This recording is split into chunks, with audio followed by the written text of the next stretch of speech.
ქობულეთში სპორტისა და ახალგაზრდობის საქმეთა დეპარტამენტის მიერ ორგანიზებული ფორუმი დასრულდა. დასკვნით დღეს ნატოს საინფორმაციო ცენტრსა და ახალგაზრდობის დეპარტამენტს შორის ურთიერთთანამშრომლობის მემორანდუმი გაფორმდა.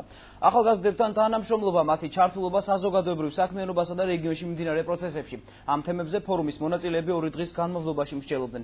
ორგანიზატორების სამომავლოდ ფორუმის მასშტაბების გაზრდას ვარაუდობენ. ახალგაზრდებთან თანამშრომლობა, მათი აქტიური ჩართვა საზოგადოებრივ საქმიანობასა და რეგიონში მიმდინარე პროცესებში.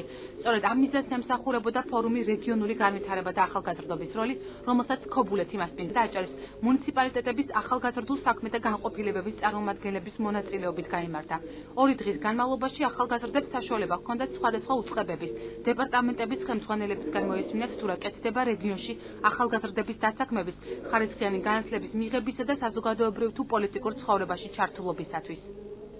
ძალიან საინტერესო ღონისძიებებია, რომლებშიც აქტიურად შეერთვებიან ჩვენი უნივერსიტეტის წარმომადგენლები, სტუდენტები და ძალიან გვინდა რომ გარკვეული ძალიან დიდი წვლილი თორე ჩვენი რაღაცა მინიმალური წვლილი მაინც შევიტანოთ ტურიზმის განვითარების მხრივ ჩვენს ქალაქში. მნიშვნელოვანია ჩვენი როლი, ახალგაზრდების როლი, მithumetes მომავალი თაობის როლი ჩვენი ქვეყნის განვითარებისთვის, ჩვენი ქვეყნის წესისთვის და ჩვენ ბათუმის ნავიგაციის სასწავლო უნივერსიტეტის სტუდენტი გახლავართ მე და ჩვენ უნივერსიტეტით ძალიან მნიშვნელოვან თორე მცირე წვლილს მაინც შევიტანთ ამ ახალგაზრდებთან ერთად ჩვენი ქვეყნის განვითარებაში. ფორუმს დასკვნით დღეს ნატოს საინფორმაციო ცენტრის წარმომადგენლებით შეუერთდნენ.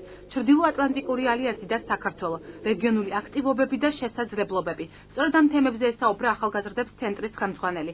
ამასთან გაფორმდა ურთიერთთანამშრომლობის მემორანდუმი სპორტისა და ახალგაზრდობის საქმეთა დეპარტამენტსა და ნატოს საინფორმაციო ცენტრის შორის.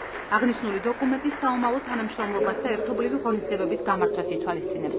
ყველაზე მეტად ნატოთი დაინტერესებულები არიან ახალგაზრდები, ეს აბსოლუტურად ბუნებრივი მოვლენა, იმიტომ რომ ეს არის თაობა, რომელმაც უნდა იცხოვროს ნატოს წევრ საქართველოში.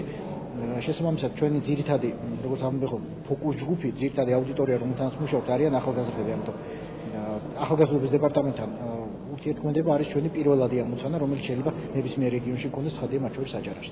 ჩვენ ძალიან დიდი იმედი გვაქვს, რომ ჩვენი თანამშრომლობა იქნება პროდუქტიული ჩვენი ახალგაზრდებისთვის, შესაბამისად ნატოს საინფორმაციო ცენტრსაც, აჭარის ავტონომიური რესპუბლიკის სპორტის და ახალგაზრდობის საქმეთა დეპარტამენტსაც ეყოლება ძალიან ბევრი მოხალისე, ვისთან ერთადაც ჩვენ გავაკეთებთ ამ თუ იმ პროექტებს. დღესვე ფორუმის მუშაობაში აჭარაში სტუმრად მყოფი უკრაინის ქალაქ ტერნოპოლის მერის მოადგილე ჩაერთო. ლეონიდ პიცურამ ქართულ სტუდენტებს ის პროგრამები გააცნო, რომელსაც ტერნოპოლის მერი ახალგაზრდების განვითარებისთვის ახორციელებს. ვიცე-მერმა დღეს ახალგაზრდების დასაქმებასა და ქვეყნის პოლიტიკურ ცხოვრებაში მათ აქტივობაზეც ისაუბრა და აღნიშნა, რომ ამ მხრივ ქართული პროექტები სამაგალითოა. ბათუმი და ტერნოპოლი დაძმობილებული ქალაქებია. ჩვენ ბევრი მიმართულებით ვთანამშრომლობთ, ერთ-ერთი მთავარი პრიორიტეტი კი ახალგაზრდების დამეგობრებაა და მათი ჩართულობა სხვადასხვა ღონისძიებებში. ჩვენ აუცილებლად გამოვიყენებთ თქვენს გამოცდილებას იმ პროგრამებში, რაც სტუდენტების დასაქმებასა და ახალგაზრდების ქვეყნის პოლიტიკაში აქტივობას გულისხმობს. რა პრიორიტეტები და გეგმები აქვს აჭარის ტურიზმის დეპარტამენტს? ფორუმის მონაწილეებს დეტალური ინფორმაცია ტურიზმის დეპარტამენტის თავმჯდომარის მოადგილე მიაწოდა. სოფო ლაზიშვილმა გასული წლის მუშაობაც შეაჯამა. მისი თქმით 2011 წელი ტურიზმის კუთხით აჭარისთვის საკმაოდ წარმატებული იყო. ტურისტების რიცხვმა 1.360.000 გადააჭარბა და ბათუმმა საუკეთესო კურორტის ტიტული მოიპოვა. წელს კი ერთ-ერთი პრიორიტეტული მიმართულება საკრუიზო ტურიზმის განვითარება იქნება. მიმდინარე წელს დაგეგმილი პროგრამების პრეზენტაციები გამართეს აჭარის მუნიციპალიტეტების ახალგაზრდობის განყოფილებების ხელმძღვანელებმაც. ჩვენ გქონდა ძალიან კარგი საშუალება იმის, რომ გაგვეკეთებინა იმ პროგრამებისა და სამოქმედო გეგმის პრეზენტაცია, რასაც გეგმავთ ხელვაჩაურის ახალგაზრდული ცენტრი ხელვაჩაურის მუნიციპალიტეტში განხორციელებლად.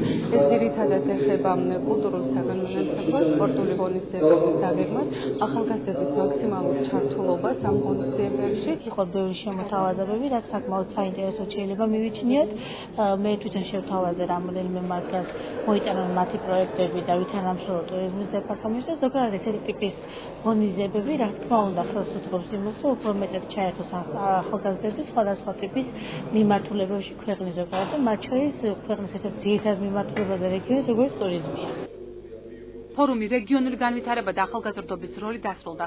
შემაჯამებელ შეხვედრაზე ფორუმის მონაწილეებს აჭარის სპორტისა და ახალგაზრდობის საქმეთა დეპარტამენტის სპეციალური სერტიფიკატები გადაეცათ. ორგანიზატორები ამბობენ, რომ სამომავლოდ ფორუმი უფრო მასშტაბური გახდება და საერთაშორისო სტატუსს შეიძენს.